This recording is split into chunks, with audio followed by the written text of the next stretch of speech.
The morning sun barely penetrated the thick marine layer that hung over the coastal training facility like a damp shroud. On the sprawling grounds of the Naval Special Warfare Command, a quiet tension had settled over the sniper range.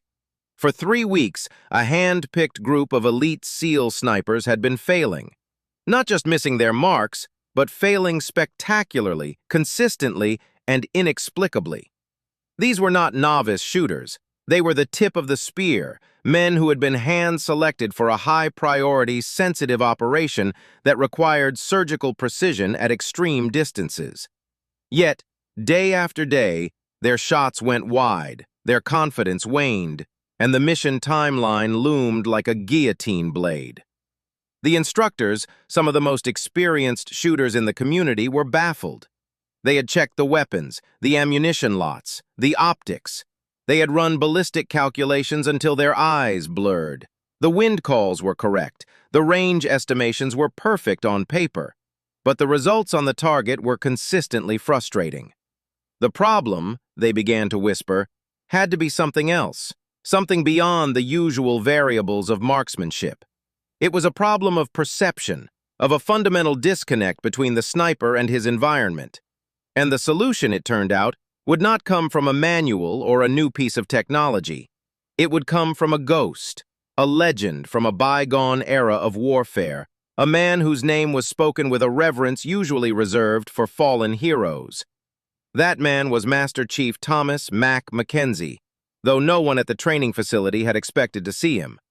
Mackenzie had retired nearly 2 decades ago, his body carrying the scars of 3 tours in Vietnam, where he had operated as a scout sniper in the jungle hellscape, a time when the craft was more art than science. He was a relic of a different war, a different world.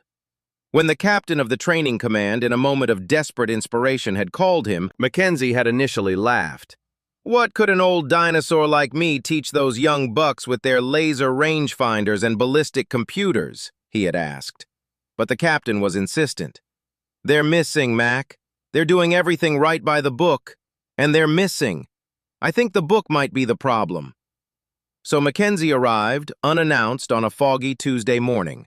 He was a wiry man in his late 60s, with a face like a topographical map of hard living and eyes that were startlingly calm and observant.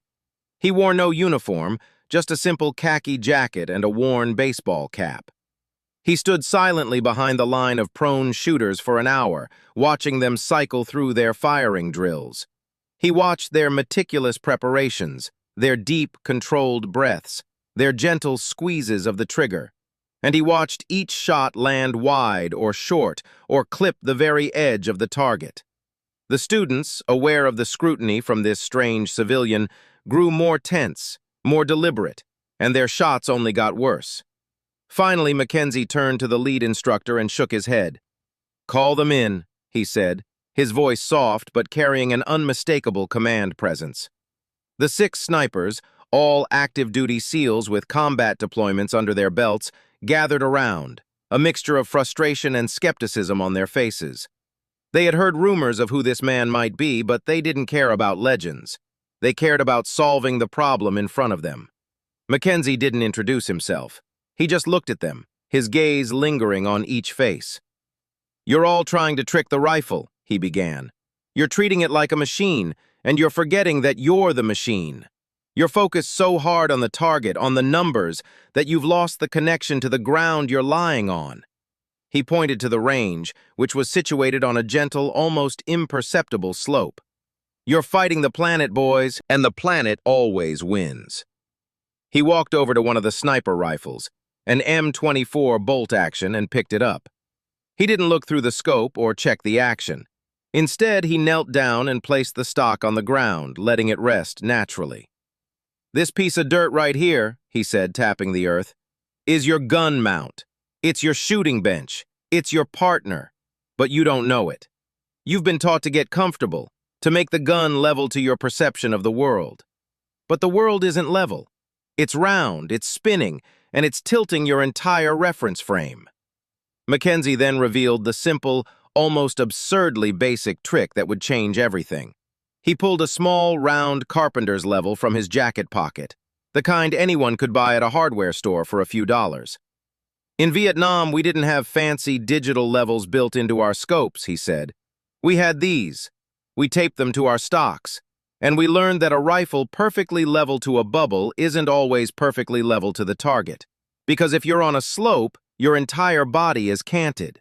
You can have your reticle perfectly vertical against a plumb line in the distance, but if your body is leaning into the hill, the rifle's natural point of aim shifts. The bullet doesn't care about your reticle, it cares about gravity. He had one of the snipers lie back down in his firing position. Mackenzie placed the small level against the flat top of the rifle's receiver. The bubble floated slightly off-center. "You're canted, 3 degrees to the left," Mackenzie said. The sniper, a tall man named Jones who had a 1,000-yard kill in Afghanistan, protested. "That can't be, Master Chief. My reticle is plumb." Mackenzie nodded. "I'm sure it is, but your rifle is canted on its axis. The scope rings might be true, but the gun is leaning. At 800 yards, a 3-degree cant will throw your shot almost 2 feet off target. You're not missing because you can't shoot. You're missing because your rifle is lying to you." He had them all get back into position. One by one, he checked them. Every single one had a cant, a slight unconscious lean into the slope of the ground. They had been so focused on the horizon, on the target, that they had ignored the fundamental orientation of their weapon to the earth. They had been using their eyes and their scopes to define level, but they had ignored physics. Mackenzie spent the next hour walking among them, having them shift their bodies, dig their support elbows deeper into the dirt, and adjust their positions until the bubble on the small level floated dead center. Then he had them dry fire, feeling the difference. The rifles, now truly level to the Earth's gravitational pull, felt strange in their shoulders. The natural point of aim had shifted, but it was correct. The transformation was not immediate. Old habits die hard, especially in men who had been rewarded for their techniques with successful missions. But as they began to incorporate the carpenter's level into their process, something shifted. They stopped trying to muscle the rifle into a position that looked right and started letting it settle into a position that was physically right. The legendary veteran, Master Chief Mackenzie, didn't just show them a trick with a bubble. He showed them a philosophy. He showed them that sometimes the most advanced technology in the world cannot replace a fundamental understanding of the natural world. The snipers were humbled. They had been so focused on the ballistic coefficients of their bullets and the wind speed at the target that they had forgotten the dirt beneath their elbows. By the end of the week, the results were undeniable. The group of elite shooters who had been consistently missing their marks were now punching tight groups in the center of the target at distances that seemed to defy possibility. They had learned to trust a piece of hardware store plastic over their own highly trained eyes. The mission that had been in jeopardy was back on track, and the shooters who would execute it were now armed with a secret weapon that cost less than a box of ammunition. They understood that precision was not just about the